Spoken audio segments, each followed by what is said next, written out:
Dans un monde vibrant, viens apprendre avec moi. Click and chill, l'endroit où ça commence, crois-moi.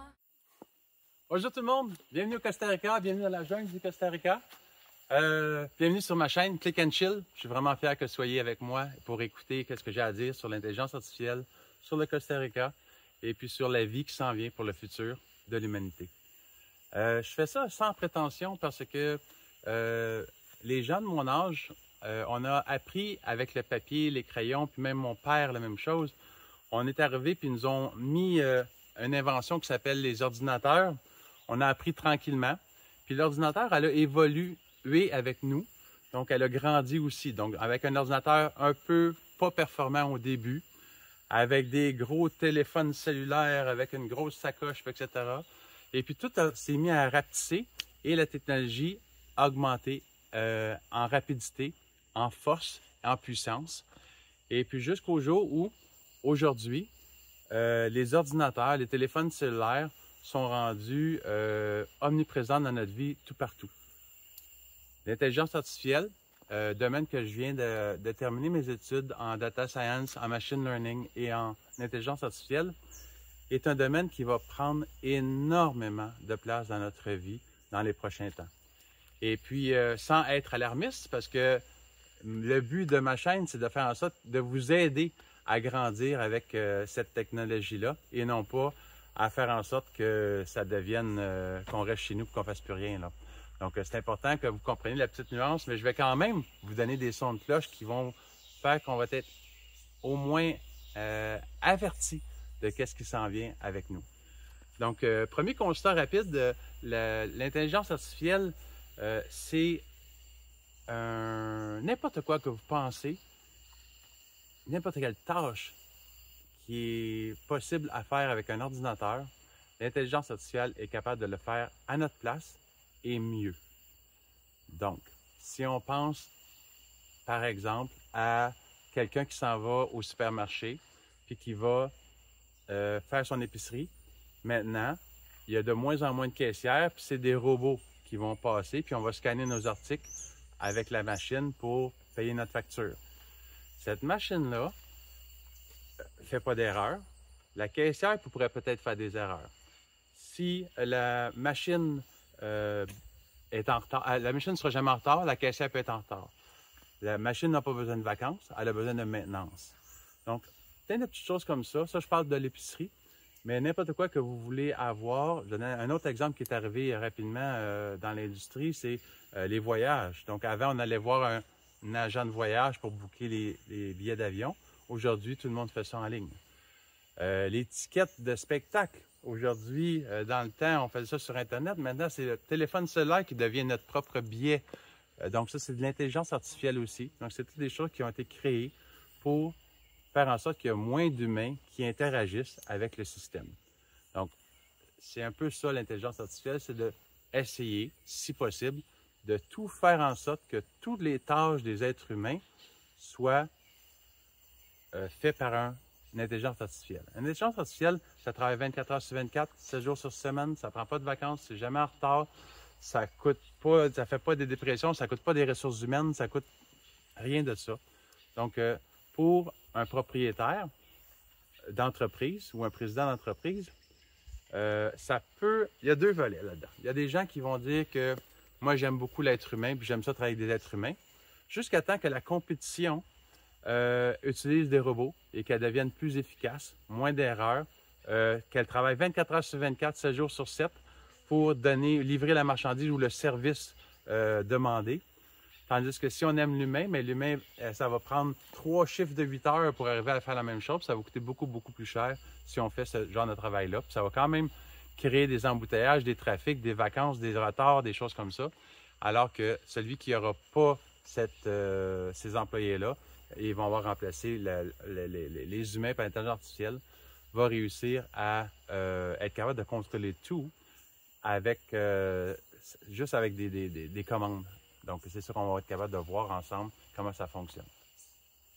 J'ai utilisé des systèmes juste pour le fun. Vous irez voir ça sur une autre de mes présentations YouTube. J'ai créé une chanson sur ma conjointe et moi pour le Costa Rica. Et puis, vous allez voir, il n'y a aucun humain. La voix a l'air d'un être humain, mais c'est juste des tonalités, c'est juste des sons qui ont l'air d'un être humain, mais c'est complètement de l'intelligence artificielle. C'est quand même très puissant ce qui a été créé là. Donc, et la chanson a été inventée avec quelques mots que moi j'ai écrits, et puis selon une tonalité que je voulais lui donner, puis ça a créé cette chanson-là. Vous irez voir cette chanson-là, puis vous m'en donnerez des nouvelles sur les commentaires que vous avez en bas. Ça s'en vient pour les artistes, auteurs, compositeurs, interprètes. On n'a pas besoin maintenant de composer une chanson, on peut la créer avec l'aide de l'intelligence artificielle. Donc, la chanson que j'ai créée pour Manon et moi, ça a pris 3 minutes à créer. Puis j'avais la chanson, puis je voulais partager sur YouTube dans une autre vidéo. C'est incroyable de faire ça, tandis que je connais des chanteurs qui travaillent pendant des années avant de créer une seule chanson. Qu'est-ce qu'ils vont penser, ces gens-là, de l'intelligence artificielle? La plupart des artistes que j'ai rencontrés me disent « ça va tuer notre marché. C'est pas pareil. Ça n'a pas l'essence. Il ne faut pas encourager l'intelligence artificielle, il faut encourager l'être humain. Il faut vivre avec l'être humain, il ne faut pas encourager... » Puis, ils ont tous raison. Par contre, tout le monde, incluant les chanteurs, les auteurs-compositeurs, eux autres mêmes se servent d'ordinateurs pour créer des voix, des sons, des tonalités avec le micro différentes, des high peaks, etc., des choses comme ça. Mais ça, c'est correct. Donc, c'est pas manipulé. Moi, quand je dis à l'intelligence artificielle, mon nom est Sylvain Amiot, je demeure au Costa Rica, ma femme s'appelle Manon, écris-moi un livre sur mon histoire, en 10 minutes, mon histoire est créée. Évidemment, il faut que je fasse du travail pour faire un petit peu ils vont inventer n'importe quoi si je fais ça, mais si je veux que ça donne une touche de tonalité, mais ça va être capable de me guider quand même.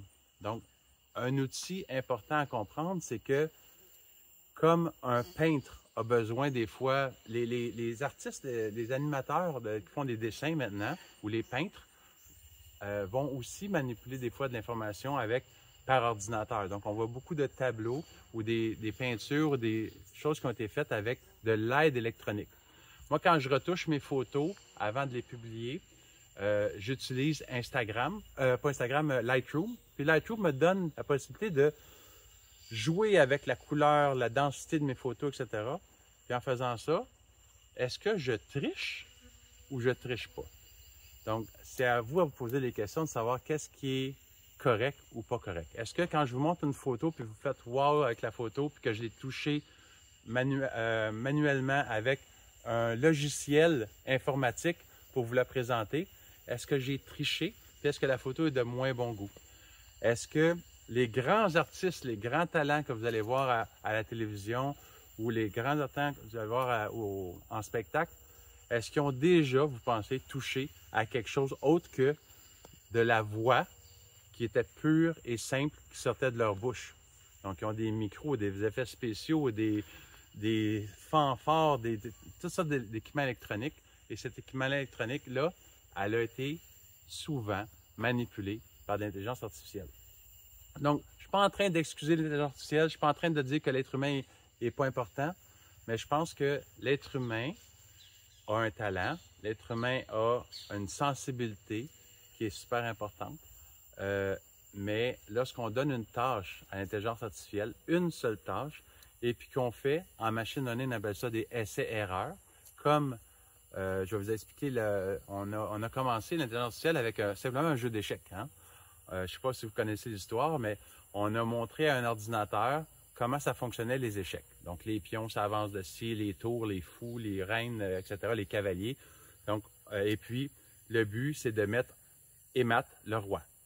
Et puis, il faut jouer les noirs contre les blancs. Et puis, on a commencé à faire manipuler le jeu d'échecs par l'ordinateur. Et l'ordinateur, des fois, il perdait, il gagnait. Mais à chaque fois qu'il perdait, il apprenait qu'est-ce que l'autre avait fait pour gagner. Puis il mettait ça dans son banque de mémoire. Puis il recommençait, jusqu'à jouer des millions et des millions de fois pour devenir un champion expert de jeu d'échecs. On a fait jouer ce joueur-là, cet ordinateur-là contre le meilleur joueur d'échecs Il était en Chine dans ce temps-là. Et puis, l'ordinateur a gagné contre le meilleur joueur d'échecs au monde. La Chine, dans ce temps-là, a vraiment trouvé ça très, très, très décevant ou très humiliant que leur roi ou leur champion de tournoi ait perdu contre un ordinateur. Ils ont pris vraiment, vraiment de l'information importante à propos de ça. Et puis, ils ont appris eux autres mêmes à comment manipuler l'intelligence artificielle. Suite à ça, l'information était vraiment... l'information était vraiment très, très, très importante pour eux. Ils ont mis eux autres mêmes la main à la pâte pour avoir de l'intelligence artificielle. C'est rendu à ce point important, ce que je vous dis là, c'est que la Chine développe leur propre intelligence artificielle. Les États-Unis, le Canada, etc., on travaille tous avec la même intelligence artificielle. Et ça devient quand même assez dangereux que si tu l'as, tu l'as. Si tu ne l'as pas, tu ne l'as pas. Ceux qui n'auront pas l'intelligence artificielle ne grandiront pas.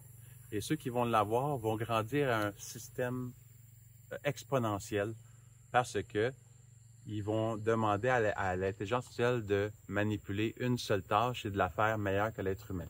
Donc, c'est toujours question de essai-erreur jusqu'à temps que la tâche soit parfaite. Et puis, même l'ordinateur s'améliore de sa perfection pour suggérer des choses qui vont devenir encore meilleures, pour améliorer soit le temps, pour améliorer soit les idées que nous autres on a proposées, bien lui va nous en proposer d'autres. Parce que l'humain est capable de proposer quelque chose, mais si l'intelligence artificielle nous suggère quelque chose que selon lui pourrait avoir un intérêt, si on le fait, on va grandir encore avec ça. Donc, sur plusieurs volets, moi je suis en train d'essayer d'écrire un livre. Je suis en train d'avoir un site internet Click and Chill. J'ai ma chaîne YouTube que je vais m'améliorer avec les vidéos que vous allez voir avec l'intelligence artificielle de plus en plus. Vous allez voir que je fais des vidéos, puis on va pouvoir discuter de ça aussi ensemble. Dans les prochaines vidéos, j'aimerais ça vous montrer comment ça marche l'intelligence artificielle avec un exemple avec soit ChatGPT ou DeepSeek ou Claude ou peu importe ce qu'on utilisera comme système. Vous allez voir la puissance de cet ordinateur-là, comment c'est différent l'être humain versus l'ordinateur. J'espère qu'on va se voir dans la prochaine vidéo. Ça devrait être très bientôt. Donc, restez avec moi. On va aller voir une couple de petits vidéos du Costa Rica pour vous montrer comment c'est beau le paysage. Et puis, on va être capable de se revoir bientôt. Et puis, merci beaucoup de votre écoute. S'il vous plaît, abonnez-vous à la chaîne si ce n'est pas déjà fait. Puis, faites un petit like.